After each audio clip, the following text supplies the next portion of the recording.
કાળ ભૈરવનાથ મહાદેવ મંદિર, ભૈરવ ગામ, કામરેજ. એક પૌરાણિક ગાથા. પ્રાચીન કાળમાં ત્રિપુરાસુર નામના રાક્ષસે મહાદેવજીની અખંડ ભક્તિ કરી વરદાન મેળવ્યું અને દાનવોનો રાજા બન્યો.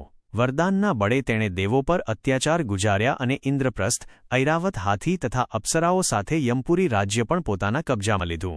દુઃખી થયેલા દેવો યમરાજ અને બ્રહ્માજી ભગવાન વિષ્ણુ પાસે મદદ માટે પહોંચ્યા. વિષ્ણુ ભગવાને તેમને કૈલાસ પર્વત પર મહાદેવજી પાસે લઈ જઈ ત્રિપુરાસુરના અત્યાચારો વર્ણવ્યા અને દેવોના ઉદ્ધાર માટે વિનંતી કરી. મહાદેવજી ચિંતિત થયા, કારણ કે ત્રિપુરાસુર તેમના પરમ ભક્ત હતા અને તેમનો વધ કરવો મુશ્કેલ હતો.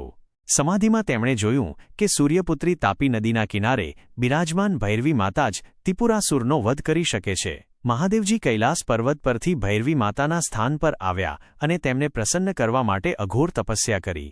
ભૈરવી માતા પ્રસન્ન થતાં મહાદેવજીએ તેમને ત્રિપુરાસુરના નાશ માટે વિનંતી કરી.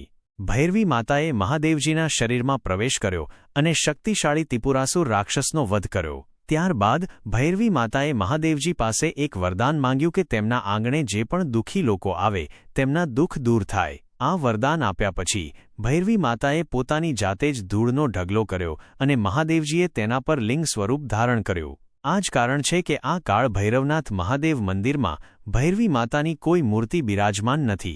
આ પવિત્ર મંદિરમાં સદીઓથી દુઃખી લોકોના દુઃખ દૂર થયાના અનેક પ્રસંગો બન્યા છે અને આજે પણ ભક્તોની શ્રદ્ધા અને વિશ્વાસના કારણે ચમત્કારો થતા રહે છે. ભક્તોની ભક્તિ દિવસે ને દિવસે વધતી જાય છે. ભૈરવ ગ્રામના ગ્રામજનોએ દર્શનાર્થે આવતા શ્રદ્ધાળુઓ અને ભક્તજનોને વધુને વધુ સગવડ આપી શકાય અને પોતાની શ્રદ્ધા મુજબ મહાદેવજીની પૂજા કરી શકે તે હેતુથી આ મંદિરના જીર્ણોદ્ધારનું પવિત્ર કાર્ય હાથ ધર્યું છે.